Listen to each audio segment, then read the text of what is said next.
He failed every exam that ever mattered in his life. Not once or twice, but so many times that people around him stopped being surprised. The teachers stopped calling his name.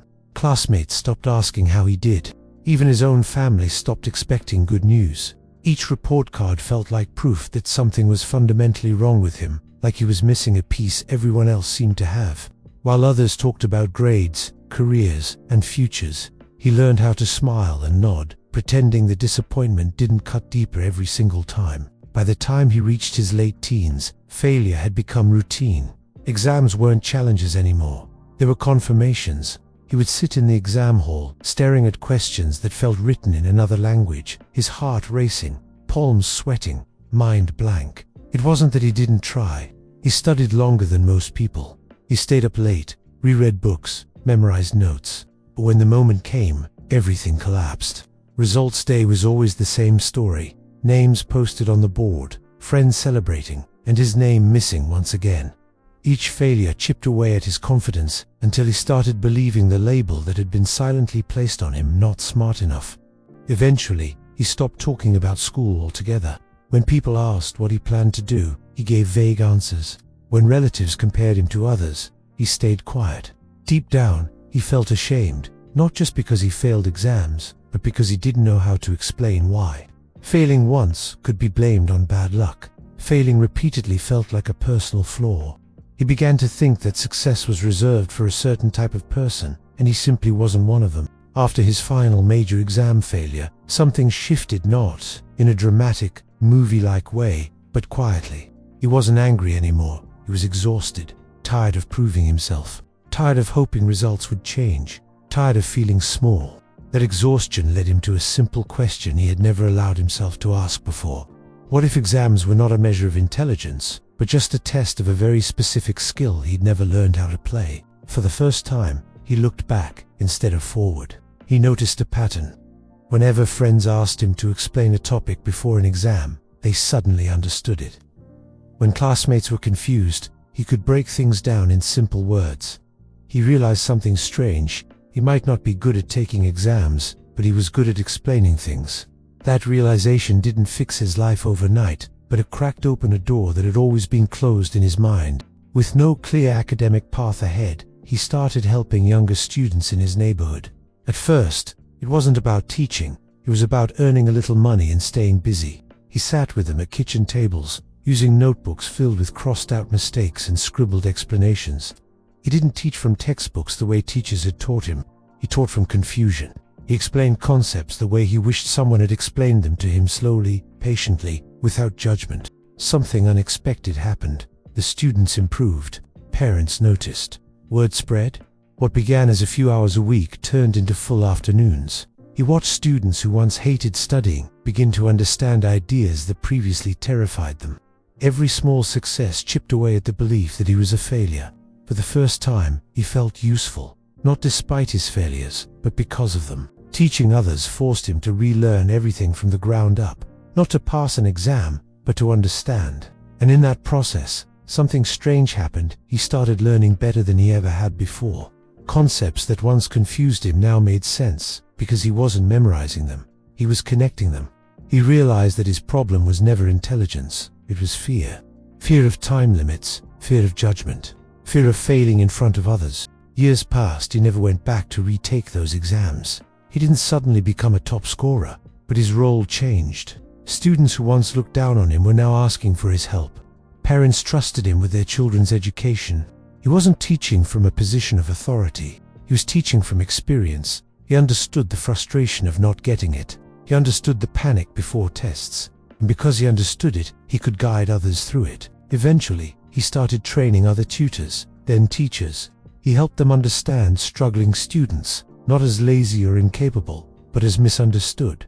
His story resonated with people who had quietly accepted failure as their identity. He became proof that exams are not the final verdict on a person's potential. Today, he teaches others how to learn, not how to memorize.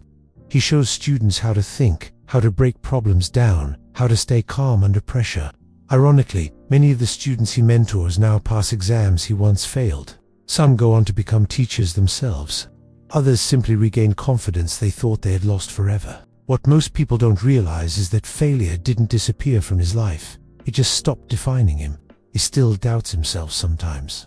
He still remembers the sting of those results. But now, those memories serve a purpose. They remind him why patience matters, why clarity matters, why one method doesn't work for everyone. His story isn't about suddenly winning. It's about redefining what winning means. For years, success was a number on a paper he never received. Now, success is watching someone else finally understand something that once made them feel stupid. Success is seeing relief replace fear in a student's eyes. Success is knowing that his worst weakness became his greatest strength. And the quiet truth is this: if he had passed every exam, he might never have learned how to teach. He often thinks about that possibility, about the version of himself who might have scored well, who moved on, followed a predictable path, and never questioned the system that nearly convinced him he was worthless. That version might have been successful on paper, but it would have missed the depth of understanding he gained by failing. Failure slowed him down just enough to make him notice things. Others rushed past how people learn differently, how fear blocks understanding, how a single kind explanation can change everything. As his reputation grew, students didn't come to him just for subjects anymore. They came with anxiety, with self-doubt, with the quiet belief that they were broken. He recognized that look immediately because he had lived with it for years. Instead of starting lessons with formulas or rules, he started with conversations. He asked where they felt lost. He asked what scared them most about studying. For many, it was the first time an adult had ever listened instead of lectured. He taught them something schools rarely teach. Confusion is not failure. Confusion is information.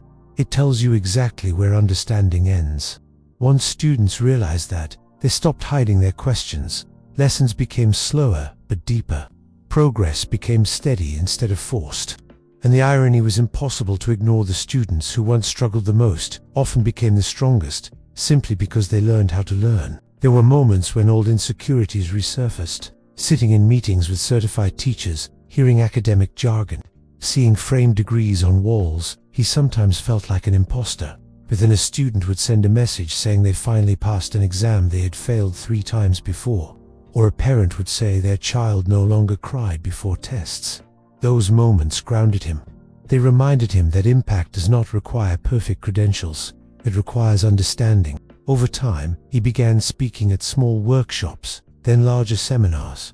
He told his story openly, without dramatizing it, without pretending it didn't hurt. People listened because it was honest. Many in the audience had their own silent failures, buried under years of pretending they were fine. His story gave them permission to rethink their past, not as evidence of limitation, but as a source of insight. He never claims exams are useless. He simply explains that they are incomplete. They measure performance under pressure, not curiosity. Speed, not depth. Memory, not understanding. And when people hear that from someone who failed repeatedly, yet built a life around learning, it lands differently. It challenges a belief many never thought to question. The most powerful moment for him came one evening after a long day of teaching. A former student, now a teacher herself, thanked him for changing the way she viewed struggling students. She said she no longer saw them as problems to fix, but as minds waiting to be unlocked. In that moment, he realized his influence had moved beyond individuals. It had entered the system that once rejected him. He still remembers the exam halls, the silence, the ticking clocks. Those memories never fully disappear, but they no longer feel heavy. They feel distant, almost necessary.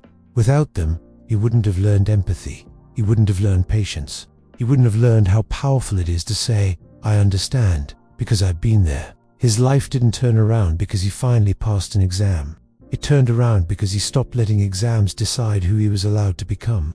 He built something meaningful in the space between failure and persistence, in the gap where most people give up. And that is the part of his story that matters most. Not that he failed every exam, not even that he teaches others now, but that he refused to let one narrow definition of success erase everything else he had to offer. Sometimes, the people who struggle the most with learning become the ones who understand it best. Sometimes, the people who struggle the most with learning become the ones who understand it best. That's because they know what it feels like to be lost, to doubt themselves, to think they're the problem. They know how heavy silence can feel when everyone else seems to be moving forward, and when those people choose not to walk away. but instead turn back and help others through that same darkness, something powerful happens. His story is not a miracle story. It's not about sudden genius or overnight success. It's about staying with the process long enough to see that failure was never the end of the road. It was simply a sign pointing in a different direction, a direction that exams could not measure, but lives could. He didn't rise by proving he was better than others. He rose by understanding others better than most, and in doing so, he built a life that no exam result could ever define or take away.